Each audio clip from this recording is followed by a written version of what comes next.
Hello students, कैसे हो आप सब लोग। आज हम अपनी वीडियो के अंदर नेक्स्ट टॉपिक की बात करेंगे। कल इससे पहले जो हमने वीडियो बनाई थी उसके अंदर हमने क्या की थी, मेजरिंग प्रोसेस वगैरह कुछ टॉपिक्स हमने किए थे। आज हम क्या करेंगे, अपनी यूनिट्स के बारे में हम क्या करेंगे, बात करेंगे कौन कौन सी यूनिट होती हैं और कैसे कैसे हम उनका यूज करते हैं। तो सबसे पहले हमारे आती है fundamental unit and derived unit.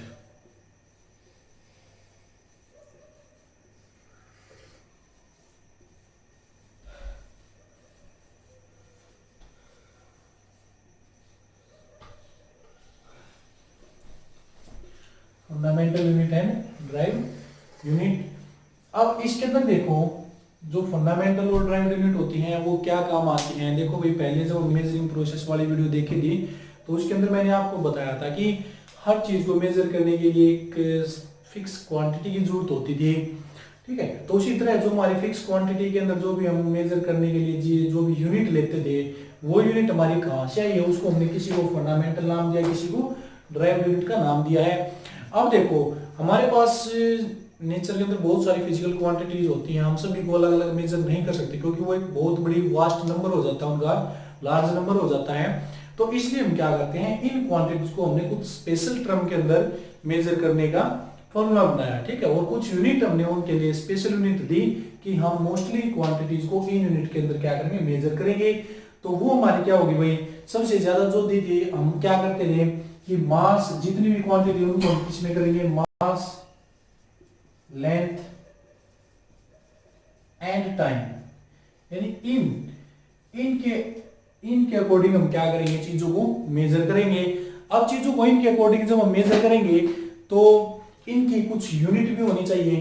ठीक है, तो इन क्वांटिटीज को मेजर करने के लिए जो भी यूनिट दी जाती हैं उनको हम क्या बोलते हैं, फिजिकल या फंडामेंटल यूनिट बोल देते हैं। ठीक है, तो फंडामेंटल यूनिट हमारे पास क्या होती है, फंडामेंटल यूनिट की हम डेफिनेशन लिख रहे हैं भाई, the unit of measurement of physical quantity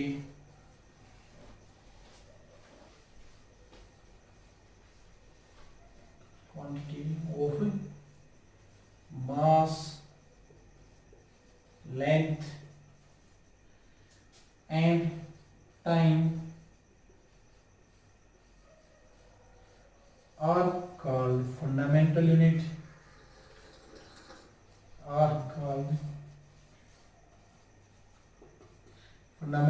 and एक तो इनको हम क्या बोलेंगे भाई, फंडामेंटल यूनिट बोल देंगे, और दूसरा जो इनका नाम उसको हम क्या बोल देंगे, बेस यूनिट। तो इसको हम क्या बोल देंगे, fundamental unit and base unit. ठीक है, तो ये यानी कि देखो, the unit of measurement of physical quantity, यानी जो हमने फिजिकल क्वांटिटी डिसाइड की हमने पहले, इसे पिछली वाली वीडियो के अंदर देखा था जब हमने फिजिकल क्वांटिटी की बात की थी। तो कौन कौन सी फिजिकल क्वांटिटी बताई थी, तीनों हमारे पास क्या होती है, फिजिकल क्वांटिटी होती हैं। तो इन फिजिकल क्वांटिटी को हम जिन यूनिट के अंदर मेजर करेंगे उन यूनिट को हम क्या बोल देते हैं, फंडामेंटल यूनिट और बेस यूनिट हम बोल देते हैं भाई। ठीक है, अब नेक्स्ट हमारे पास आती है ड्राइव्ड यूनिट। ड्राइव्ड यूनिट, अब देखो, ड्राइव्ड यूनिट हमारे पास क्या होती है, ड्राइव्ड यूनिट हमारे पास क्या है, ये हम इन फंडामेंटल क्वांटिटीज का यूज करें, कुछ यूनिटों को ड्राइव करेंगे, उनको हम क्या बोल देते हैं, ड्राइव्ड यूनिट। तो देखो, ड्राइव्ड यूनिट हमारे पास क्या होती है, जो फिजिकल जो फंडामेंटल यूनिट हमने की थी उनसे हम क्या करते हैं, ड्राइव करते हैं, तो उनको हम क्या बोलते हैं, ड्राइव्ड यूनिट बोलते हैं। तो इसके अंदर हम डेफिनेशन क्या लिखेंगे, the unit of measurement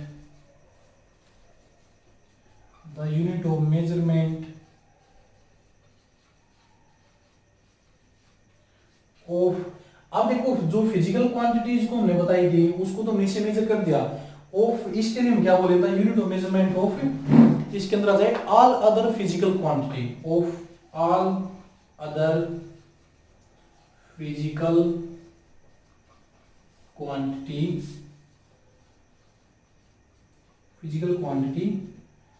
which are drive from, या फिर which are obtain from which are obtained from fundamental unit.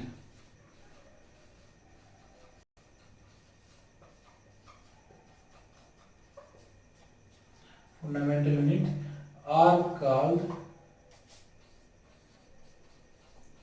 derived unit. तो उनको हम बोलते हैं ड्राइव यूनिट, यानी कि बाकी जो दूसरी फिजिकल क्वांटिटीज हमारे पास रह जाती हैं उनकी हम क्या करते हैं, यूनिट ऑफ मेजरमेंट निकालते हैं, लेकिन किसका यूज करके, फंडामेंटल यूनिट का यूज करके। तो जो वो हम ड्राइव यूनिट निकालेंगे इन फंडामेंटल यूनिट का यूज करके, उसको हम क्या बोल देते हैं, ड्राइव्ड यूनिट बोल देते हैं। जैसे हमारे पास क्या होती है भाई, अगर हम निकालते हैं, जैसे स्पीड है हमारे पास, स्पीड का फॉर्मूला हमारे पास क्या होता है भाई, distance by time, distance divide by time. लेकिन देखो डिस्टेंस हमारे पास क्या होती है, एक लेंथ होती है, ठीक है, एक पॉइंट से दूसरे पॉइंट के बीच में। तो इसको हम किससे करेंगे भाई, या फिर अगर हम यूनिट की बात करते हैं तो डिस्टेंस हमारे पास किस में मेजर की जाती है, मीटर के अंदर मेजर की जाती है, मीटर। और टाइम को हम किस में मेजर करते हैं, सेकंड के अंदर मेजर करते हैं, एस। तो यहां से जो इसकी यूनिट आएगी वो हमारे पास क्या होगी, मीटर पर सेकंड। तो देखो हमने लेंथ और टाइम का यूज करके हमने किसकी यूनिट ड्राइव कर दी, स्पीड की यूनिट ड्राइव कर दी। तो इसलिए जो स्पीड होगी वो हमारे पास क्या हो जाएगी, एक ड्राइव्ड क्वांटिटी हो जाएगी। और जो हमारे पास मीटर और जो ये हमने टाइम लिया सेकंड के अंदर, ठीक है, ये हमारे पास क्या थी, फिजिकल क्वांटिटीज की या फंडामेंटल यूनिट थी फिजिकल क्वांटिटीज की। तो इनका यूज करके हमने क्या कर दिया, अपनी यूनिट को ड्राइव करके बता दिया। नेक्स्ट हमारे पास आता है, नेक्स्ट टॉपिक हम देखते हैं अपना,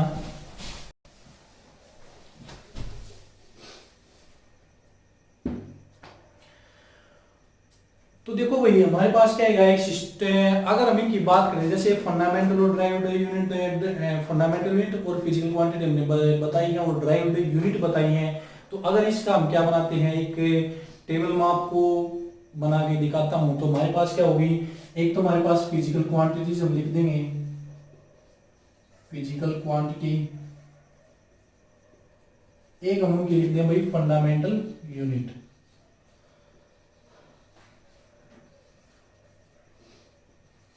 ये जो अब हम बनाएंगे टेबल, ये आपके लिए बहुत ज्यादा हेल्पफुल होगी। इससे आपको पता लग जाएगा किस फिजिकल क्वांटिटी को हमें किस क्रम के अंदर लेना है। तो देखो सबसे पहले मैंने आपको कल बताया था फिजिकल क्वांटिटी, पिछले वीडियो में हमने डिस्कस किया था। फिजिकल क्वांटिटी हमारे पास क्या होती है, मास, फर्स्ट हमारे पास आती है मास, सेकंड है length, mass, length, time, temperature,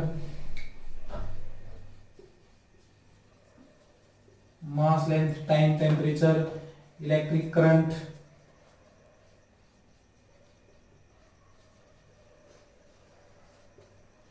luminous intensity,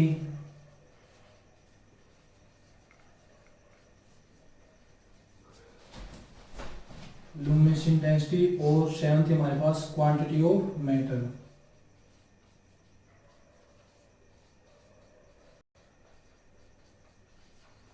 quantity of matter, ये 7 हमारे पास क्या थी भाई, फिजिकल क्वांटिटी थी। अगर हम इनकी क्या करते हैं, फंडामेंटल यूनिट की बात करते हैं, तो इनकी जो फंडामेंटल यूनिट होगी, यानी इनको हम किस यूनिट के अंदर मेजर करेंगे, अगर हमारे पास ये क्वांटिटी आ जाती है तो इनको मेजर करने के लिए हम क्या करें भाई, ये तो हमारे पास फिजिकल क्वांटिटी होगी 7 फिजिकल क्वांटिटी। अब इनको मेजर करने, देखो सबसे पहले मास, मास को हम किस में मेजर करेंगे, किलोग्राम के अंदर, किलोग्राम, जिसको हम केजी से डिनोट करते हैं। लेंथ आ जाती है हमारी, मीटर में करते हैं लेंथ को, एम से दिखा देते हैं। टाइम को हम किस में करेंगे, सेकंड में, सिंपल एस दिखा देते हैं इसके लिए। टेम्परेचर को हम किस में, टेम्परेचर किस में करते हैं, केल्विन के अंदर कर देते हैं, इसके लिए हम के दिखाएंगे। इलेक्ट्रिक करंट को हम एम्पियर में करेंगे, एम्पियर के लिए ए दिखा देते हैं। लुमिनस इंटेंसिटी को हम किस में करते हैं, कैंडेला में करते हैं, कैंडेला, इसके लिए हम सी और डी लिख देंगे। और जो क्वांटिटी ऑफ मैटर होती है किसके अंदर होती है, मोल के अंदर होती है, ठीक है।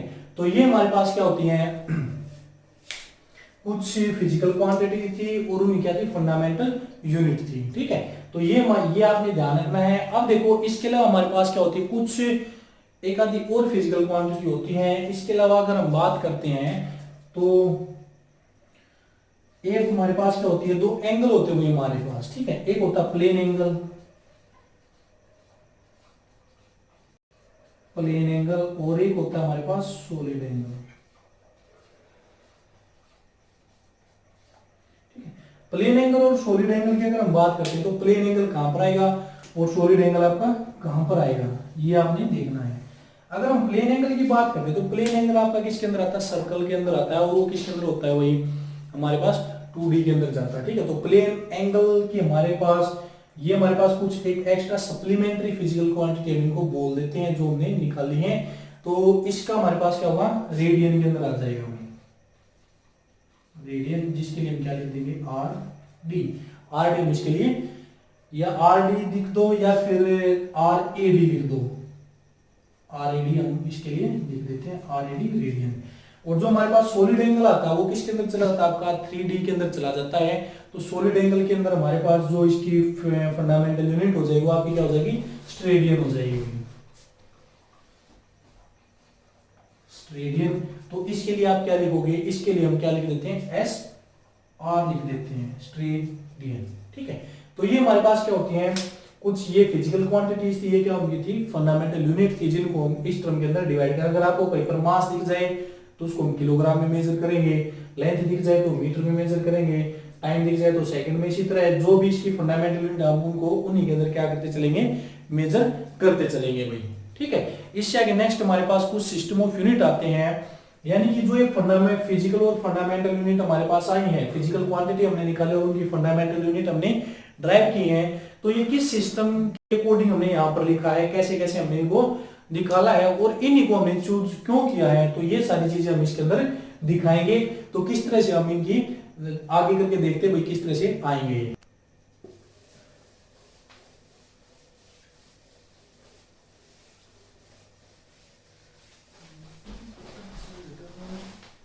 तो देखो भाई नेक्स्ट हम अपना स्टार्ट करते हैं system of units.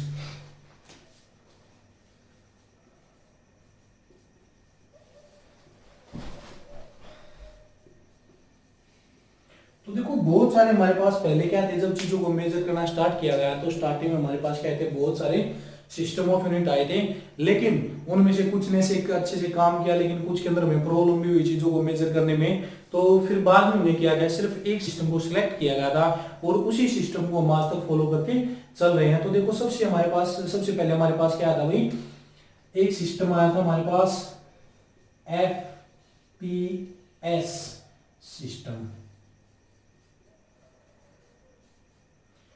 FPS system. तो देखो हमने फंडामेंटल यूनिट की बात की थी, तो फंडामेंटल यूनिट हमने किस किस के बारे में बताई थी, हमारे पास तीन क्वांटिटी थी फंडामेंटल यूनिट के अंदर, एक मास, सेकंड लेंथ, और एक हमारे पास क्या था भाई, टाइम।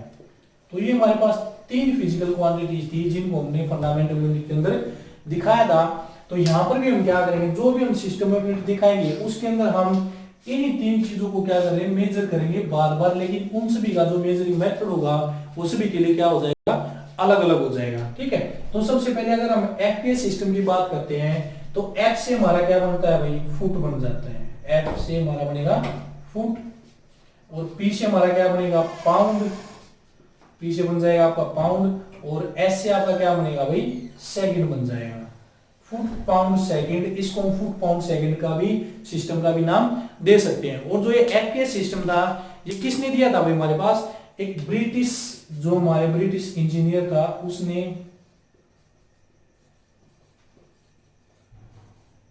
जो ब्रिटिश इंजीनियरिंग थी उसने दिया था।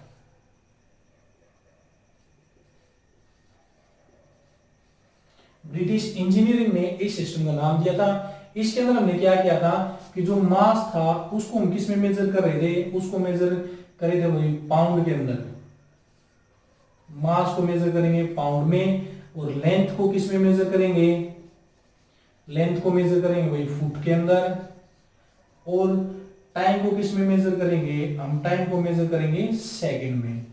अब देखो अगर हम मास और फुट की बात करते हैं तो पाउंड होता है, पाउंड हमारे पास क्या होती है, वो जो फुट होता है। अगर इससे स्मॉल क्वांटिटी की हमारे पास क्या आ जाती है, यूनिट आ जाती है, या कोई ऐसी चीज आ जाती है जिनकी वैल्यू इस पाउंड और फुट से कम है, तो हम उसको कैसे मेजर करेंगे, उसको मेजर नहीं कर सकते, ठीक है।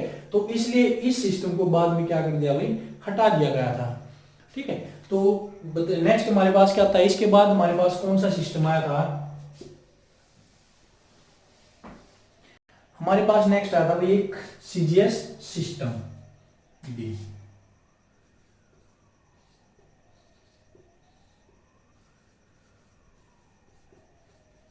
सीजीएस सिस्टम, तो देखो सीजीएस सिस्टम के अंदर हमारे पास क्या आई थी भाई, इसके अंदर क्या आया था, सेंटीमीटर, सेंटीमीटर, ग्राम और हमारा सेकंड, ठीक है। हमारे पास ये चीज आई थी। अब इसके अंदर हम क्या करेंगे, सेंटीमीटर में किसको मेजर कर रहे थे भाई, मास, मास को हमने किस में मेजर किया, ग्राम के अंदर। जैसे इसमें ग्राम को हमने किस में किया, मास को हमने किस में किया था, पाउंड के अंदर। और फिर हमारे पास जो लेंथ थी उसको हमने किस में मेजर किया, सेंटीमीटर के अंदर, सेंटीमीटर के अंदर। और जो हमारे पास टाइम आया उसको हमने किस में मेजर किया भाई, सेकंड के अंदर, ठीक है। तो ये हमारे पास कुछ क्वांटिटी थी। लेकिन देखो अब इसमें भी वही प्रॉब्लम आई भाई कि अगर लेंथ हमारी ज्यादा ज्यादा ज्यादा लंबी होती है तो इसको हम क्या करेंगे, सेंटीमीटर में हम उसको मेजर करना मुश्किल होता है। इसी तरह मास, अगर ज्यादा मास होगा तो उसको हम ग्राम ग्राम में बहुत टाइम लग जाएगा मेजर करने में, और टाइम तो हमारे पास है इस सेकंड के अंदर, दोनों सिस्टम में क्या था, सेम था, ठीक है। तो ये हमारे पास क्या था भाई, एक सीजीएस सिस्टम था, यानी इन्हीं के नाम के अंदर इनकी फुल फॉर्म हमारी छिपी हुई है। सी से सेंटीमीटर, जी से ग्राम, एफ से सेकंड, एफ से फुट, पी से पाउंड और एस से सेकंड। तो ये हमारे पास क्या होती हैं, दो सिस्टम हमारे पास आ गए। अब नेक्स्ट हमारा जो सिस्टम आता है भाई, बाद में इस सिस्टम को क्या कर दिया गया था, कैंसिल कर दिया गया था। अब जो थर्ड सिस्टम हमारे पास आया था वो हमारा क्या था भाई, एमकेएस सिस्टम। सी हमारे पास आया एमकेएस सिस्टम। तो एमकेएस सिस्टम हमारे पास क्या होता है, अभी देखो नाम से ही है। सबसे पहले हमारे पास क्या होगा, मीटर, किलोग्राम, मीटर, किलोग्राम और सेकंड, ठीक है। तो इसमें हमने क्या किया भाई, अगर सबसे पहले हम मास की बात करते हैं तो मास को हम किस में मेजर करेंगे, इसमें किलोग्राम में। मास को मेजर किया गया था किलोग्राम में, और लेंथ को मेजर किया गया था वही हमारा मीटर के अंदर, और टाइम को वही हमारा टाइम को मेजर किया गया था सेकंड के अंदर, ठीक है। तो ये हमारे पास क्या था, एमकेएस सिस्टम था। इसके अंदर हमने इन जो हमारे पास मास, लेंथ और टाइम फिजिकल क्वांटिटी थी, इनकी जो फंडामेंटल यूनिट दी गई थी किलोग्राम, मीटर और सेकंड इसके अंदर दी गई थी। अब देखो इसको बाद में क्या किया गया था भाई, परमिशन दे दी गई थी कि हम एमकेएस सिस्टम का यूज करेंगे। और इसका जो दूसरा नाम है इस एमकेएस सिस्टम का, उसको हम क्या बोलते हैं भाई, एक हम इसको मैट्रिक्स, जो हमारा मैट्रिक्स सिस्टम भी बोल देते हैं, और दूसरा क्या है, डेसिमल सिस्टम भी हम इसको बोल देते हैं। यानी इसके नीचे लिख देता हूं मैं, it is also used as matrix,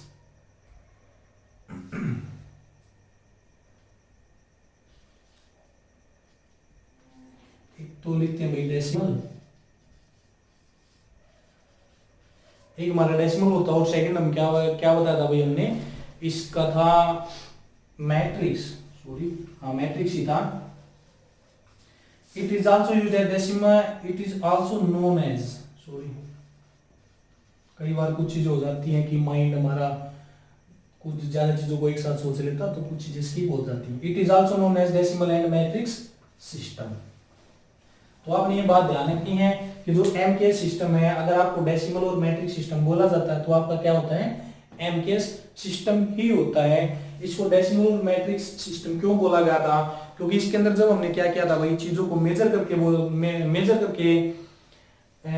किया था, तो उसके अंदर इन चीजों को आया था। अब देखो यहाँ पर हमारे पास एक सीजीएस सिस्टम आ गया, एमकेएस सिस्टम आ गया। अब जो हमने नाम बताए हैं कि जो मैट्रिक्स है और जो हमारा डेसिमल सिस्टम है, इन्हीं दोनों को, यानी कि देखो इनके अंदर हमने इन सभी तीन सिस्टम को क्या क्या डिस्क्राइब किया है। अगर हम डेसिमल और मैट्रिक सिस्टम की बात करते हैं तो कौन सा मैट्रिक सिस्टम है और कौन सा हमारा डेसिमल सिस्टम है। तो इसके लिए देखो हमारे पास क्या आएगा भाई, एक सीजीएस और एक एमकेएस। एफपीएस तो हमारा पहले क्या खत्म हो चुका था। तो जो हमारे पास सीजीएस सिस्टम है उसको हम क्या बोल देते हैं भाई, जो सीजीएस सिस्टम है उसको हमने नाम दिया था मैट्रिक्स का, और जो एमकेएस सिस्टम है उसको हमने नाम दिया था डेसिमल सिस्टम का। ठीक है। तो ये हमारे पास क्या है भाई, दोनों हमारे कुछ सिस्टम ऑफ यूनिट है। अब हम क्या करते हैं भाई, नेक्स्ट हमारे पास क्या था, लास्ट में एक एसआई सिस्टम आया था। तो उस एसआई सिस्टम के अंदर क्या किया गया था वो देखो।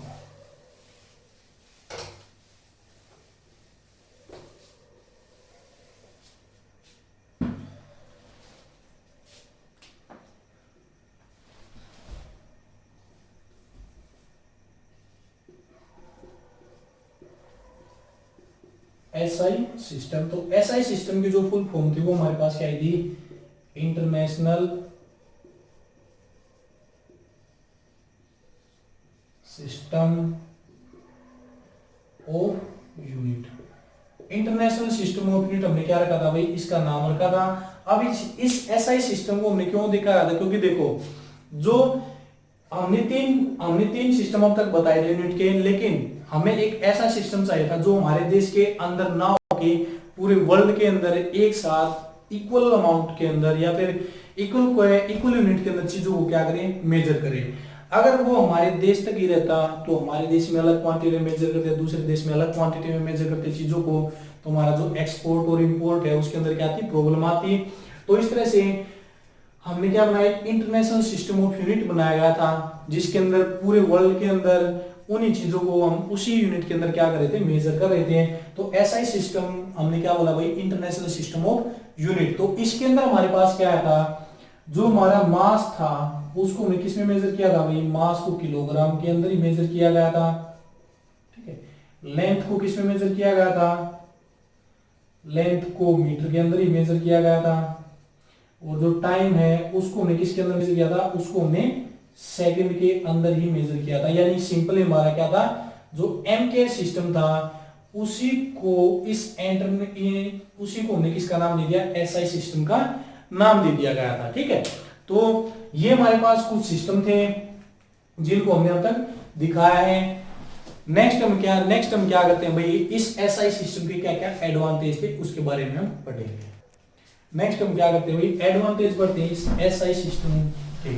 ठीक है, कि इसके जो एडवांटेज थे हमने इसको क्यों सिलेक्ट किया गया था इंटरनेशनल सिस्टम ऑफ यूनिट के अंदर। तो हम यहां पर करते हैं advantage.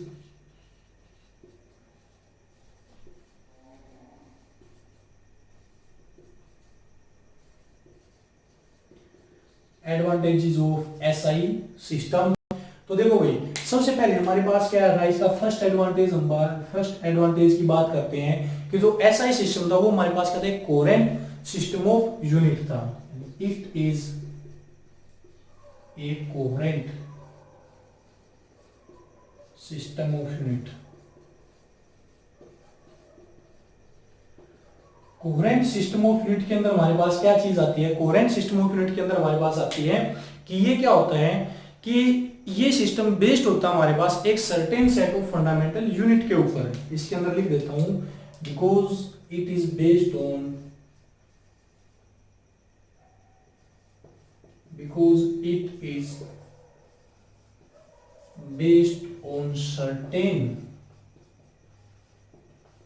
based on certain set of fundamental unit।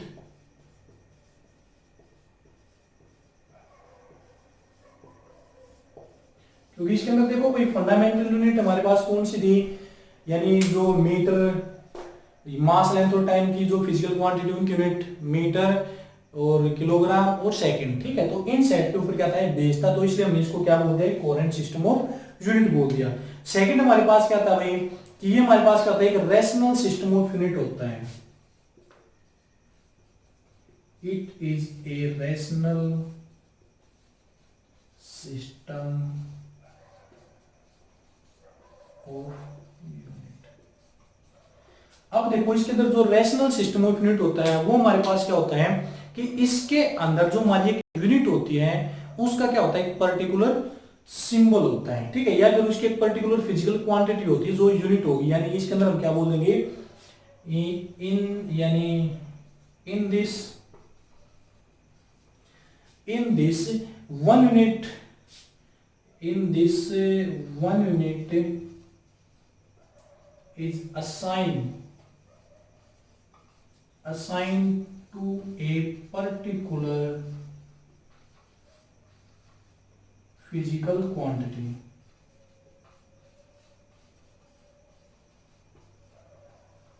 कि एक जो यूनिट है ना वो एक पर्टिकुलर फिजिकल क्वांटिटी को क्या करेगी, असाइन करेगी, ठीक है। या फिर अगर हमारे पास एक फिजिकल क्वांटिटी तो उसकी एक ही पर्टिकुलर यूनिट होगी, ये नहीं है भाई ये हमने एक फिजिकल क्वांटिटी ली, जैसे मास लिया है और उसको मीटर में भी, मास को सॉरी ग्राम में भी, किलोग्राम में भी, ऐसे नहीं करेंगे। सिर्फ हम उसको क्या करेंगे, इस सिस्टम के अंदर अगर हम एक फिजिकल क्वांटिटी लेंगे तो उसके लिए हमारे पास एक ही क्या होगी, फंडामेंटल यूनिट आएगी हमारे पास, ठीक है। तो नेक्स्ट हमारे पास क्या है भाई, it absolute system of unit, third है हमारे पास, it is absolute system of unit. ये हमारे पास एक एब्सोल्यूट सिस्टम ऑफ यूनिट है। एब्सोल्यूट सिस्टम ऑफ यूनिट हमारे पास क्या होती है कि इसके अंदर कोई भी ग्रेविटेशनल यूनिट हमारी एग्जिस्ट नहीं करेगी। जैसे ग्रेविटेशनल यूनिट क्या होती है, जैसे जी की वैल्यू आ जाती है, ये आ जाती है, तो इसके अंदर हमारी इस टाइप की कोई भी यूनिट नहीं है। तो इसके अंदर हम क्या करेंगे, it has no gravitational unit, it has no gravitational unit, कि इसके अंदर कोई भी ग्रेविटेशनल यूनिट हमारी एग्जिस्ट नहीं करेगी। और फोर्थ हमारी इसकी जो है वो ये हमारे पास क्या एक मैट्रिक सिस्टम है।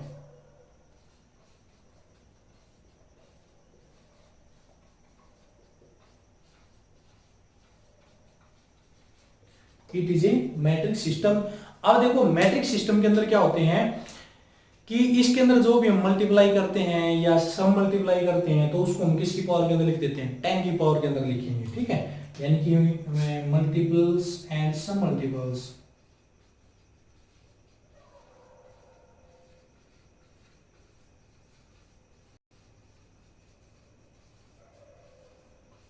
Are expressed in power of 10, यानी जो जितने मल्टीपल आएंगे यानी जीरो की जो वैल्यू होगी वो 10 की पावर के अंदर हम उसको लिख देंगे, ठीक है।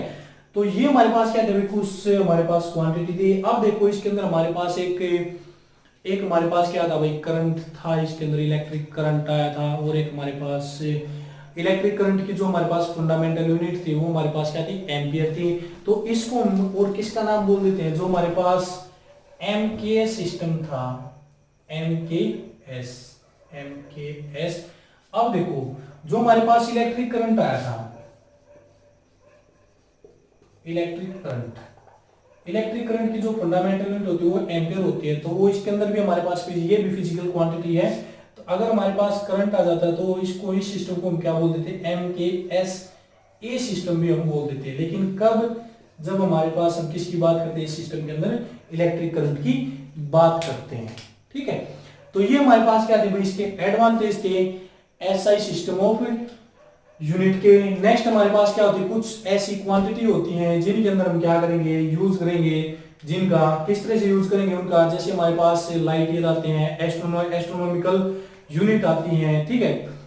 जो हमारे पास कुछ क्वांटिटीज ऐसी होती है जिनके अंदर हम इनको एक्सप्रेस करेंगे कि टोटल इनकी क्या वैल्यू आएगी और किस तरह से हम उनको डिनोट करके बताते हैं। देखो तो देखो हमारे पास कुछ ऐसी क्वांटिटी हम बात करेंगे जिनकी वैल्यू हमारे डेली लाइफ के अंदर यार हम यूज करते हैं, फिजिक्स के अंदर भी यूज होती है उनकी, डेली लाइफ में तो हम बहुत कम यूज करते हैं लेकिन इफेक्ट करते हैं वो। तो देखो सबसे पहले हमारे पास आती है भाई लाइट ईयर, इसको हम LY से डिनोट कर देते हैं। तो लाइट ईयर क्या होती है भाई, एक ईयर के अंदर जो हमारी सन की लाइट होती है वो जितनी डिस्टेंस ट्रेवल करती है उसको हम क्या बोल देते हैं, लाइट ईयर बोल देते हैं। तो लाइट ईयर हमारे पास क्या होती है, the distance travel by by sunlight in 1 year,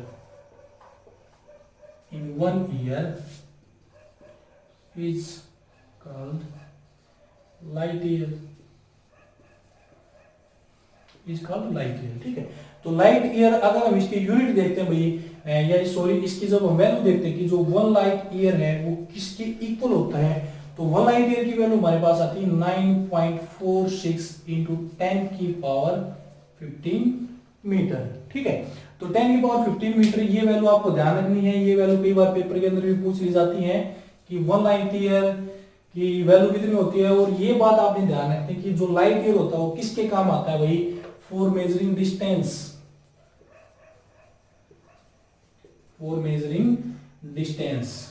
और कौन सी डिस्टेंस भाई हमारे पास है, लार्ज डिस्टेंस, यानी छोटी डिस्टेंस को तो मीटर के अंदर, सेंटीमीटर के अंदर, ठीक है, इस तरह से मेजर कर सकते हैं, और जो लार्ज डिस्टेंस आती है उसको मेजर करते हैं लाइट ईयर के अंदर। अब एक होती है भाई हमारे पास एस्ट्रोनॉमिकल यूनिट, सेकंड हमारे पास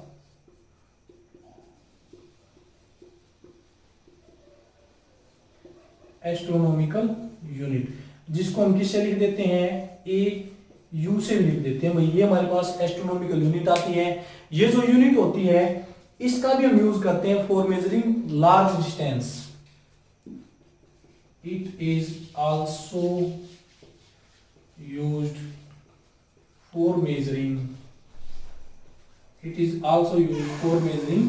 large distance.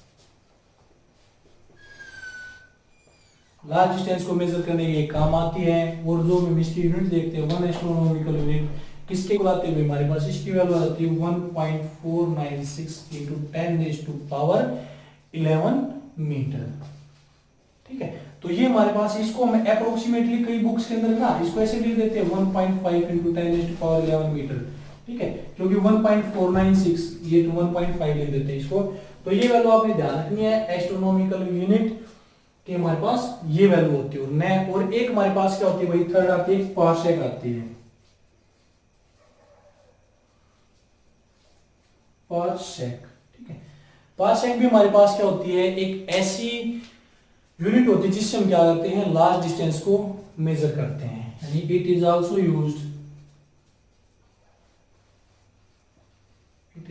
Used for measuring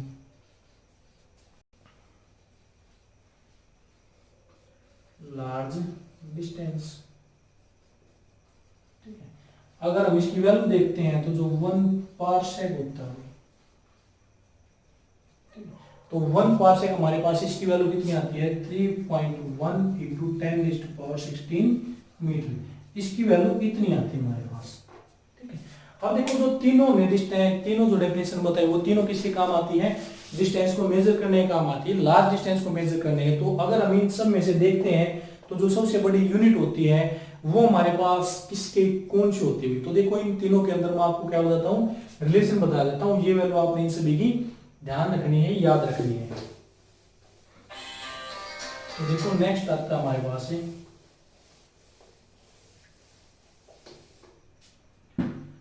first हमारे पास आएगा, अगर हम रिलेशन देखते हैं किस किस के बीच में भाई, लाइट ईयर के बीच में और एस्ट्रोनॉमिकल यूनिट के बीच में। तो जो हमारे पास लाइट ईयर होता है, ये जो 1 लाइट ईयर होगा, तो 1 लाइट ईयर कितने हमारे पास एस्ट्रोनॉमिकल यूनिट के बराबर होता है, वो हमारा होता है भाई 6.3 into 10⁻⁴ astronomical unit. 1 light year हमारा इतना एस्ट्रोनॉमिकल यूनिट के इक्वल होता है। तो यहां से हमें पता लगा है कि एस्ट्रोनॉमिकल यूनिट छोटी यूनिट है और हमारा लाइट ईयर क्या उससे बड़ी यूनिट है। और फिर हमारे पास क्या था, अगर हम पार्सेक और लाइट ईयर में बात करते हैं तो जो 1 पार्सेक होता है वो हमारा 3.26 लाइट ईयर के इक्वल होता है।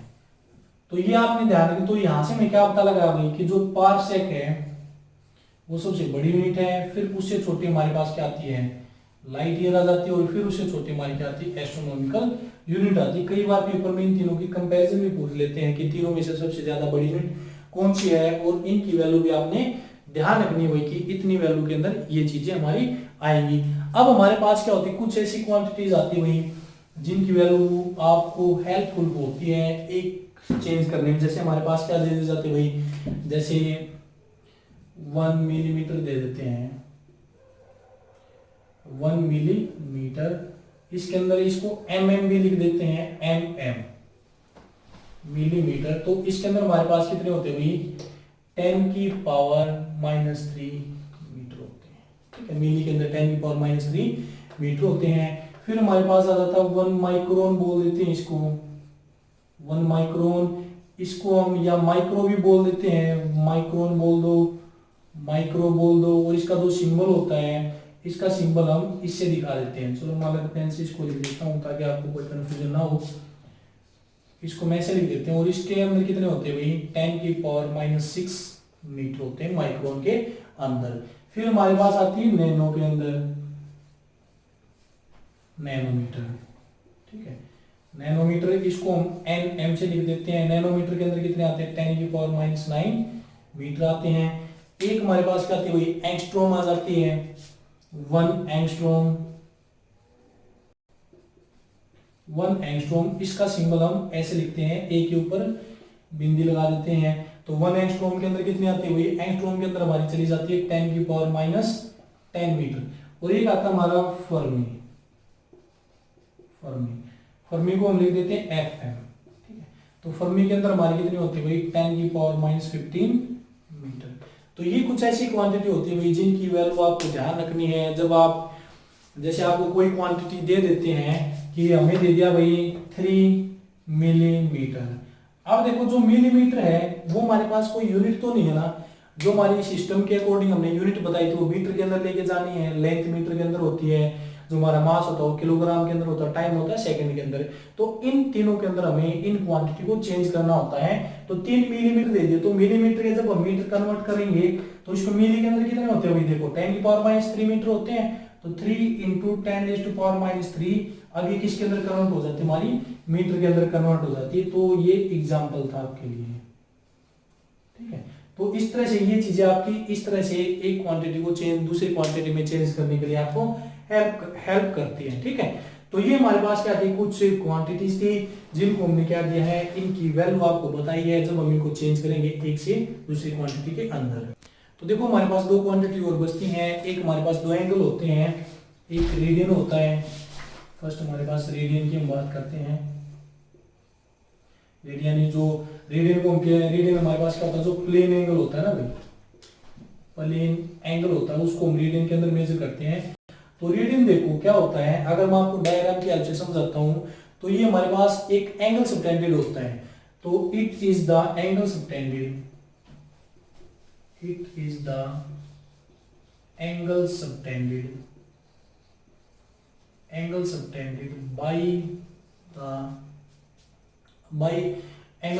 by the arc at the center of the circle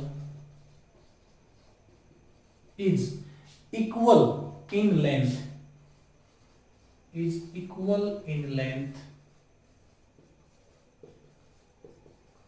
to the radius of the circle.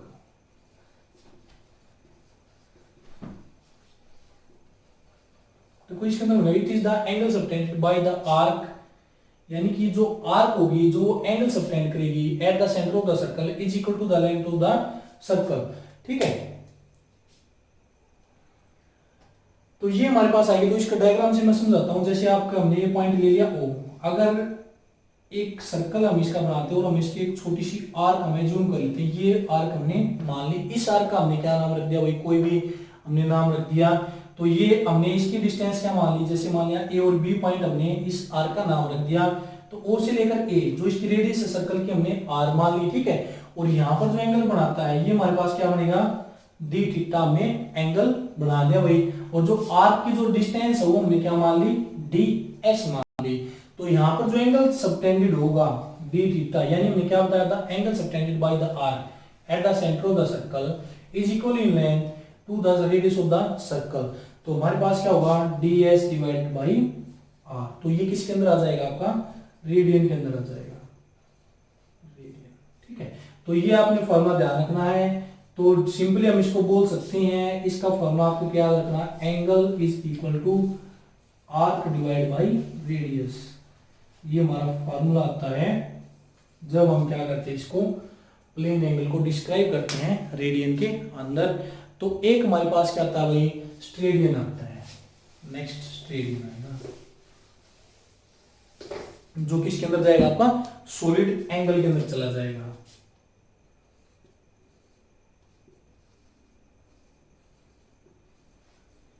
कौन होता है, सॉलिड एंगल बनाता है जिसको हम स्टेडियम के अंदर मेजर करते हैं। तो सॉलिड एंगल हमारे पास क्या आएगा, आप देखो वो सर्कल के अंदर था, किसके अंदर जाएगा, 3D के अंदर जाएगा। तो 3D के अंदर कैसे जाएगा, अगर मैं यहाँ पर एक पॉइंट मान लेता हूँ O, और इससे हम एक 3D फिगर तैयार करते हैं। एक हमारी ये डिस्टेंस ली गई, एक हमारी ये डिस्टेंस ली गई। और 3D फिगर कैसे होगा, एक डिस्टेंस हमने मान ली और एक डिस्टेंस हमने ये मान ली। अब इनको हम क्या करते हैं भाई, इस तरह से मिला देते हैं। एक ये बन गया हमारे पास और एक ये बन जाता है, ठीक है। फिर हमारे पास क्या बनेगा, एक ये चला जाएगा भैया आपका ये यहाँ पर इस तरह से, और एक ये, ठीक है। तो 3D फिगर हमने इसके अंदर बना दी। अब हम यहाँ पर क्या मान लेते हैं, जो ये एंगल बनेगा हमारे पास है ये, इसको हमने क्या मान लिया भाई, ये एंगल हमने मान लिया सेंटर के ऊपर, ठीक है। और इसका जो एरिया माना है वो हमने मान लिया DA एरिया, और R हमने क्या मान ली, इसकी रेडियस मान ली। तो इसकी जो डेफिनेशन हम बताएंगे वो हमारे पास क्या हो जाएगी। अब वो था plane angle subtended at the centre of the circle, ये हमारे पास क्या होगा, angle subtended at the centre of the sphere, ठीक है। तो it is the angle subtended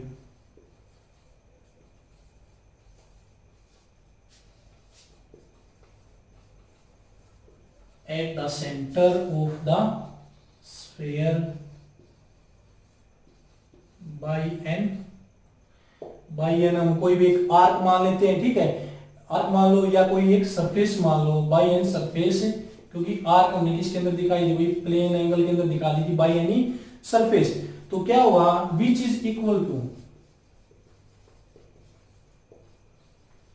which is equal to the, जो हमने सरफेस एज्यूम किया है, जो इसका एरिया होगा वो किसके इक्वल हो जाएगा, इसकी रेडियस के स्क्वायर के इक्वल हो जाएगा। विच इज विच एरिया, या फिर हुज एरिया हम लिख देते हैं, whose area is equal to the square of the radius, radius of sphere. यानी देखो ये जो हमने एरिया जूम किया है DA, ये क्या करेगा, इसके सेंटर के ऊपर जो एंगल सबटेंडेड करेगा, तो जो एरिया होगा इसकी रेडियस के स्क्वायर के इक्वल चला जाएगा।